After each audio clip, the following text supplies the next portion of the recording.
ஒரு வழியா முடிச்சுக்கிட்டியா சின்ன பையா? உண்மையிலே நீ அதிர்ஷ்டசாலிதான். கப்பல் எங்க? எனக்கு தெரியல, ரொம்ப பெரிய புயலா இருக்குது. கண்டிப்பா மொத்தமா அழிஞ்சு போயிருக்கும். நீ நானும் மட்டும்தான் இந்த பாறைக்கு வந்து ஒழிஞ்சிருக்கோம். நீங்க நீ நினைக்கிற மாதிரி எந்த ஜீவராசிகளும் இல்ல, செடி கொடிகளும் இல்ல. அந்த மூட்டை இருக்குல்ல, அது உன்னோட பங்குதான்.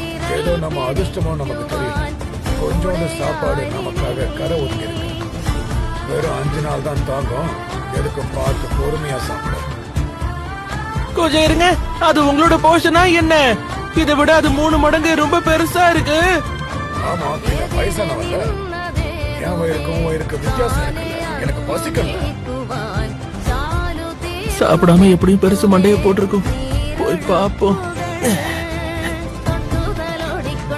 உயிரோட தான் இருக்காரு. அது எல்லாத்தையும் நான் அவர்கிட்ட இருந்து எடுத்துக்க போறேன். உங்ககிட்ட இருந்து சாப்பாட்டை கொள்ளி அடிக்கலான்னு நான் வந்தேன்.